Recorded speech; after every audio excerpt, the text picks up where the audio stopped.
Hello my dear friends, this is Preeti Rao and you are welcome back to my channel Commerce Net Express.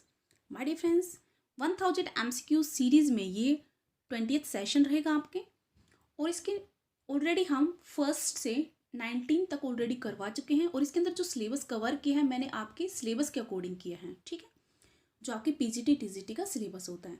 तो आपके इसके अंदर बहुत अच्छे MCQs आपको मिलेंगे, आपकी बहुत अच्छी प्रैक्टिस होगी। तो इस सीरीज़ को आप ज़रूर फॉलो कीजिएगा अगर आप भी अच्छी से अच्छी प्रैक्टिस करना चाहते हैं। तो अगर आपका भी सब्जेक्ट कॉमर्स है और आप भी प्रिपरेशन कर रहे हैं किसी भी टीचिंग एग्जाम की, तो ये सेशन आपके लिए काफ़ी इंपॉर्टेंट होगा।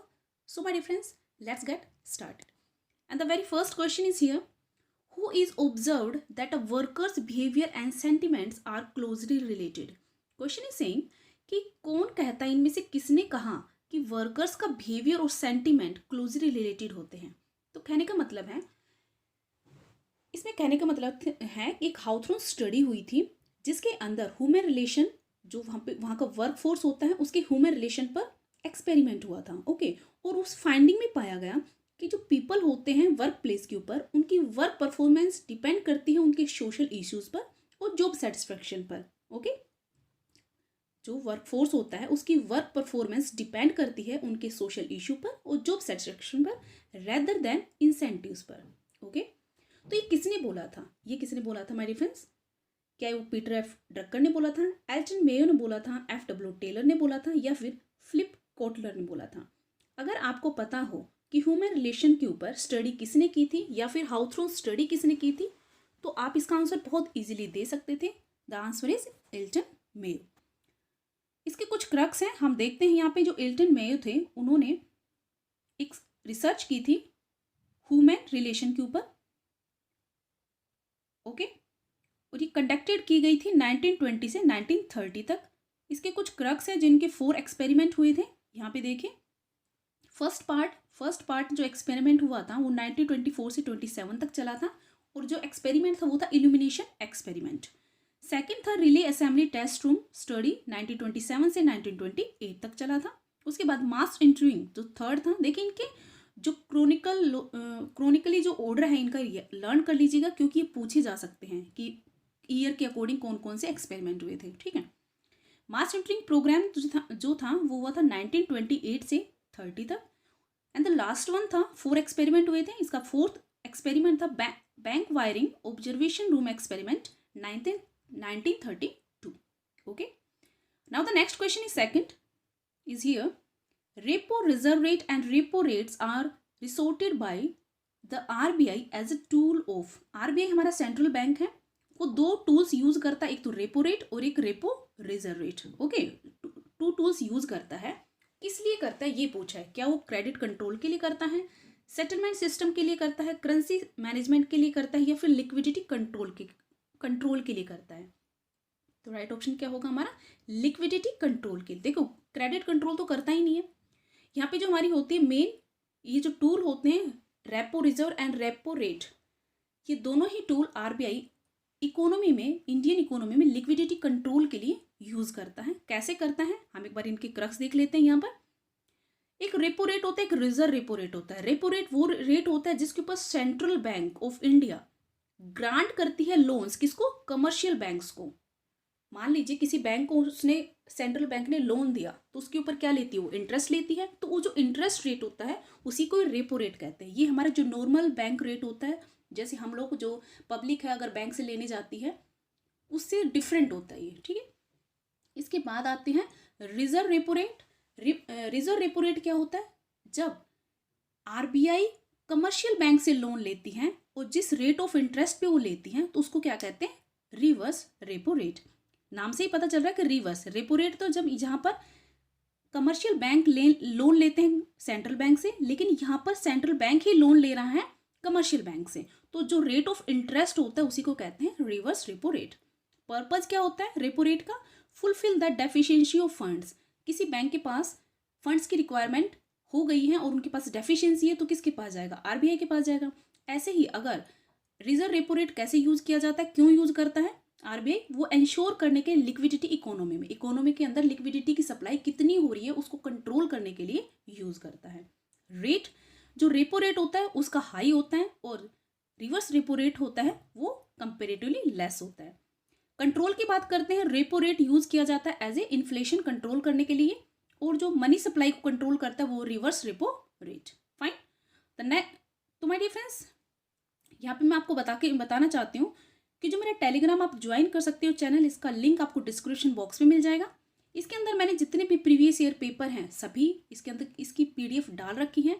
जैसे कि आप देख सकते हो एचटेट के, DSSB, KVS, NPS, NVS, RPSC, UP TET, TGT और पीजीटी कॉमर्स, इन सभी के प्रीवियस ईयर के पेपर हैं, आपको मेरे चैनल पे मिल जाएंगे इनकी पीडीएफ। आपको प्रैक्टिस अगर करनी है तो आप यहाँ से कर सकते हो, और इनके जो अगर आपको आंसर की चाहिए तो उनका सोल्यूशन आपको मेरे यूट्यूब चैनल पर मिलेगा। फाइन। तो आप यहाँ पे ज्वाइन कर सकते हो, लिंक आपको नीचे डिस्क्रिप्शन बॉक्स में मिल जाएगा। Third question is here, where does recognition of an employ fall in a mass, ये तो मास्लो था, ये रोंग लिखा गया, Maslow hierarchy of needs theory. इसमें कह रहा है जो एक एम्प्लॉयज की रिकॉग्निशन कहाँ फॉल करेगी, जब बात करेंगे मास्लो की हिरार्की थ्योरी की। क्या वो सेल्फ एक्चुअलाइजेशन में होगा, सिक्योरिटी नीड्स में होगा, सोशल नीड या एस्टीम नीड? तो राइट ऑप्शन क्या होगा इसका, सेल्फ एस्टीम नीड्स। इसके हम क्रक्स देखते हैं कैसे होगा ये। देखिए माय डियर फ्रेंड्स, मास्लो की जो नीड हिरार्की थ्योरी थी, इसके 5 एलिमेंट्स थे। एक फर्स्ट जो इन्होंने मोटिवेशनल नीड्स दी थी, कैसे दी थी? फर्स्ट, एक इंसान जब जमीन पे आता है उसकी सबसे पहली जो नीड होती है वो कौन सी होती है? साइकोलॉजिकल नीड्स होती है। क्या कौन सी? सबसे पहले उसको खाना पीना तो चाहिए ना, एयर, वाटर, शेल्टर, स्लीप, ये उसकी साइकोलॉजिकल नीड्स है। तो सबसे पहले अगर उसकी वही फुलफिल नहीं होंगी तो सबसे पहले उनको फुलफिल करने के लिए काम करेगा, मोटिवेट होगा। ठीक है, उसके अगर ये फुलफिल हो जाती हैं तो वो अपनी किस पे आएगा? सेफ्टी के ऊपर आएगा। जैसे कि अब उसको खाना पानी तो मिल गया, जैसे कि आप हो, आपके पास क्या रोटी नहीं है, कपड़ा नहीं है, मकान नहीं, सब कुछ है आपके पास, है ना, लेकिन आप फिर भी जॉब क्यों करना चाहते हो? क्योंकि आपकी सेफ्टी नीड के लिए, एम्प्लॉयमेंट के लिए, आप लाइफ टाइम तक अपने आप को सिक्योर करना चाहते हो, है ना, इसीलिए आप जॉब के लिए ट्राई कर रहे हो, प्रिपरेशन कर रहे हो। तो यहाँ पे आपकी एम्प्लॉयमेंट, हेल्थ, प्रॉपर्टी और पर्सनल सिक्योरिटी जो होती है वो आपकी सेफ्टी नीड्स में आ जाती है। इसके बाद जब ये फुलफिल हो जाती हैं तो आपको क्या चाहिए? लव एंड बिलोंगिंग्स चाहिए। अपने समाज से, अपने फ्रेंड से, अपनी फैमिली से आपको क्या चाहिए? लव और अफेक्शन चाहिए। देन उसके बाद अपने आपको सेल्फ क्या चाहिए? रेस्पेक्ट चाहिए। आप रिकॉग्निशन चाहते हैं समाज के अंदर, अपने घर परिवार के अंदर, कि मेरी कोई पहचान हो, मेरा कोई स्टेटस हो, लोग मेरा रेस्पेक्ट करें। तो किस में आता है? सेल्फ स्टीम में आ जाता है। उसके बाद वो अपने उससे भी ऊपर उठकर अगर उस समाज के लिए काम करता, अपना भी बेस्ट देता है, खुद को पहचानता है, तो उसको कहते हैं self actualisation. Okay, desire to become most that one can be, कि अपना भी बेस्ट, उससे भी बेस्ट देना। तो किस में आता है? सेल्फ एक्चुअलाइजेशन में। ये मास्लो की नीड हिरार्की थ्योरी थी। तो हमने यहाँ पे जाना कि राइट ऑप्शन इसका क्या होगा? Self esteem. ओके, किस में आता है ये? जब रिकॉग्निशन, एक एम्प्लॉय की रिकॉग्निशन नीड होती है वो किस में आती है? सेल्फ स्टीम में आती है। नाउ द नेक्स्ट इज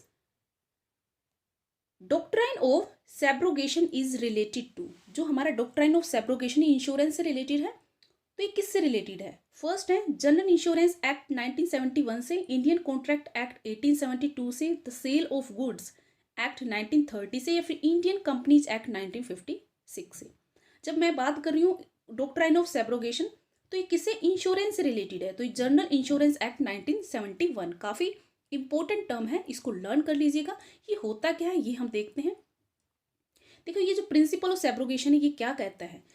एक हम इंश्योरेंस करवाते हैं, मान लीजिए मैंने अपना फर्नीचर का इंश्योरेंस करवाया। ओके, मैं इंश्योरेंस कंपनी के पास गई और मैंने अपने फर्नीचर का, मैंने एक शॉप है मेरे पास फर्नीचर की, मैंने इंश्योरेंस करवा लिया। ठीक है, फर्नीचर की शॉप है तो मैंने अपने फर्नीचर का इंश्योरेंस करवा लिया, फायर इंश्योरेंस। ओके, तो अगर मेरे यहाँ पे कोई फायर से वो डिस्ट्रॉय हो जाता है फर्नीचर, तो मुझे क्या, एक इंश्योरेंस कंपनी मुझे क्या देगी? कंपनसेट करेगी, राइट। वो एक, इसको कहते हैं इंडिमनिटी की, मतलब वो इंश्योर करती है कि अगर आपको कोई नुकसान होगा और आप हमारी पॉलिसी लेते हो तो हम आपके नुकसान की भरपाई करेंगे। तो उसको कहते हैं प्रिंसिपल ऑफ इंडिमनिटी। फाइन। लेकिन उसके बाद क्या आता है? उन्होंने, मान लीजिए मेरा फर्नीचर था 1 लाख का।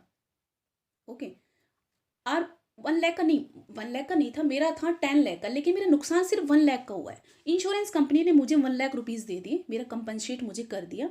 अब वो क्या करेगा? जो जो बचा खुचा जला हुआ जो माल था वहाँ पे, जो मेरा फर्नीचर थे, जो मेरे गुड्स थे, अब वो मेरा उसके ऊपर राइट नहीं होगा, क्योंकि मैंने उसका नुकसान का उसका पैसा ले लिया है। इंश्योरेंस कंपनी से। अब वो राइट किसके पास चला जाएगा, उसकी ओनरशिप किसके पास चली जाएगी, इंश्योरर के पास चली जाएगी, उस इंश्योरेंस कंपनी के पास चली जाएगी। अब उसको जो चाहे जो मतलब जो उसका जो करना चाहे वो कर सकता है, उसको सेल कर सकता है। मान लीजिए हो सकता है उसने उसको आगे सेल कर दिया, जो बचा खुचा जला हुआ माल था उसको सेल कर उसमें 10,000 रुपीज़ मिले हों, तो जो वो राइट है वो किसके पास रहेगा, इंश्योरेंस कंपनी के पास होगा। यही कहता है principle of subrogation. Fine, everything is clear. So my dear friends, next question is here. Fifth, which of the following financial institution is not within the supervisory preview of reserve bank of India. इसमें कह रहे हैं कि वो कौन सा financial institution है जो आरबीआई के अंडर, मतलब उसके रेगुलेशन के अंडर नहीं आता है। फर्स्ट है foreign commercial bank operating in India, second regional rural banks, third mutual funds and fourth state cooperative banks. RBI एक बैंक है, हमारे सेंट्रल बैंक है, तो हम यहाँ पे बहुत इजीली इसको एलिमिनेट कर सकते हैं। जैसे कि हमारे banks, operating banks, commercial banks है, फॉरेन कमर्शियल बैंक है, वो भी कौन करेगा, आरबीआई करेगा। रूरल बैंक है, उसको भी आरबीआई ही रेगुलेट करता है। इसके बाद कोऑपरेटिव बैंक्स है, उनको भी आरबीआई रेगुलेट करता है, लेकिन जो म्यूचुअल फंड्स है उसको सेबी करता है। कौन करता है, SEBI. Now the next here, which of the following not correct about the essential features of the internal communication process in the organisation. इसमें कह रहा है इनमें से कौन सा करेक्ट नहीं है जब एक एसेंशियल फीचर की बात की जाए एक ऑर्गेनाइजेशन के अंदर इंटरनल कम्युनिकेशन के लिए। First, communication involve shared meaning.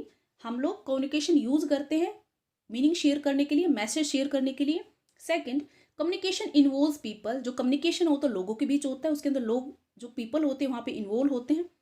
Communication is symbolic, इसके अंदर सिंबल्स होते हैं। And communication require instrument like radio, telephone और टेलीविजन। तो माय डियर फ्रेंड्स, आप इसको बहुत इजीली आंसर कर सकते हो, काफ़ी लड्डू क्वेश्चन है।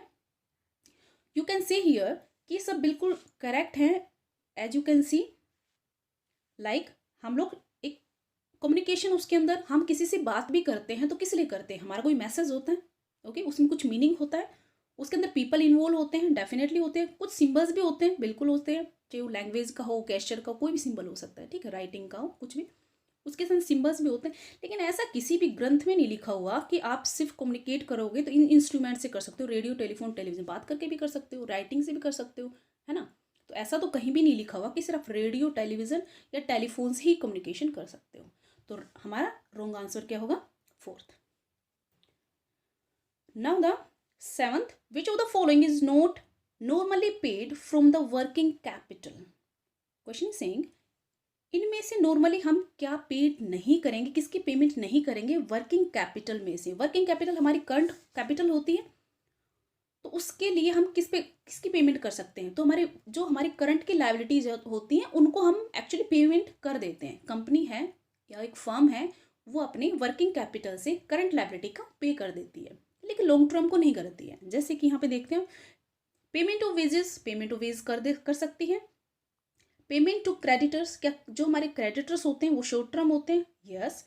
लेकिन जो हमारे रिडेम्पशन ऑफ द डेबेंचर, देखिए ये रिडेम्पशन डेबेंचर जो होते हैं लॉन्ग पीरियड के लिए होते हैं, ठीक है, 5 ईयर्स के बाद, 10 ईयर्स के बाद, 2 ईयर्स के बाद, अगर कोई कंपनी ने प्रोविजन बना रखे 2 ईयर्स के बाद या 5 ईयर्स के बाद मैं अपने डेबेंचर को रिडीम करूंगा या करूंगी, तो वो क्या होगा, लॉन्ग टर्म के लिए होगा। तो लेकिन वर्किंग कैपिटल से आप इसको रिडीम नहीं कर सकते हो, तो राइट ऑप्शन आपका क्या होगा, थर्ड। और साथ में आप रॉ मटेरियल भी परचेज कर सकते हो वर्किंग कैपिटल से।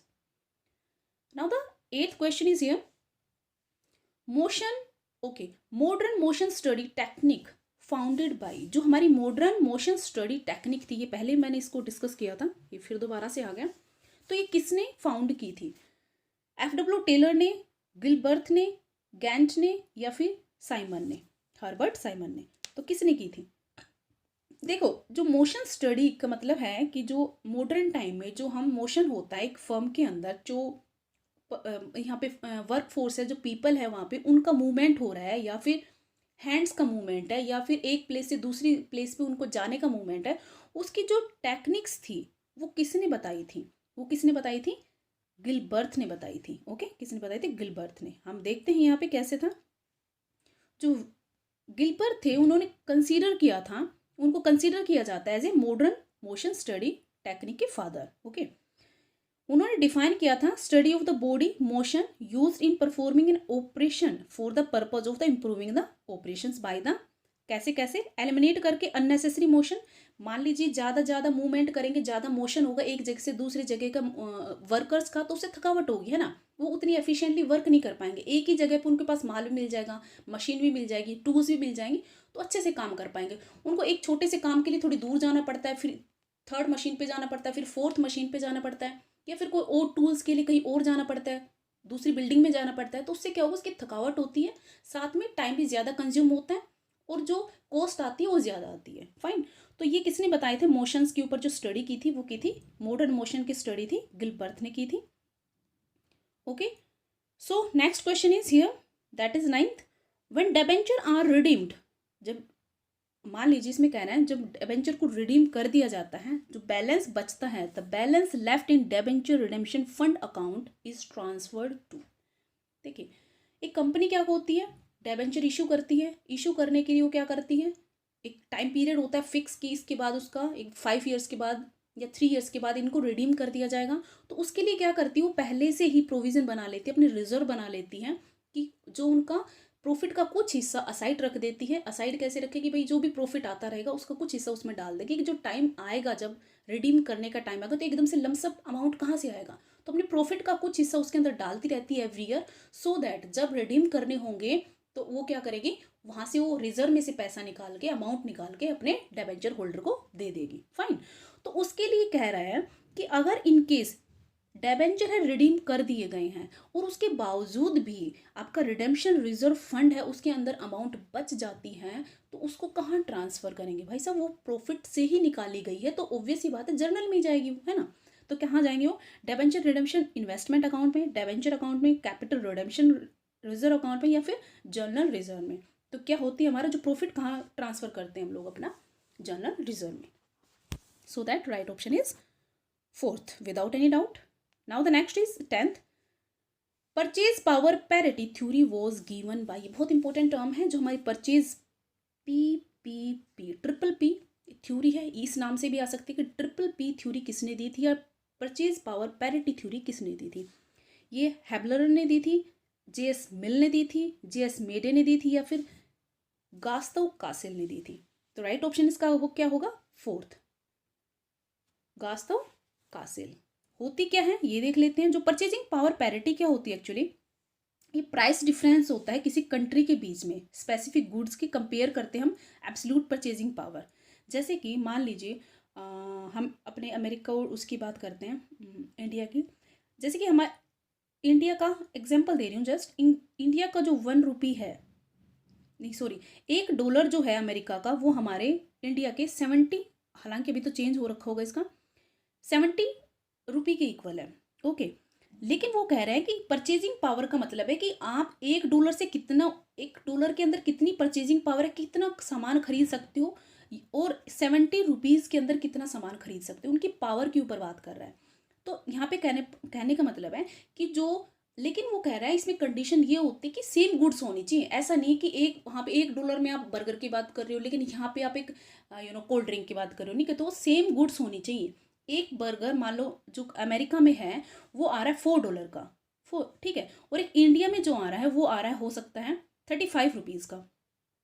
ओके, मैकडी की बात करते हैं तो 35 रुपीज़ का। तो कह रहे हैं कि ये परचेजिंग पावर है कि मतलब एक बर्गर अमेरिका में मिल रहा है $4 का और इंडिया में मिल रहा है वही 35 रुपीज़ का। तो ये हमारी क्या है, परचेजिंग पावर है। फाइन।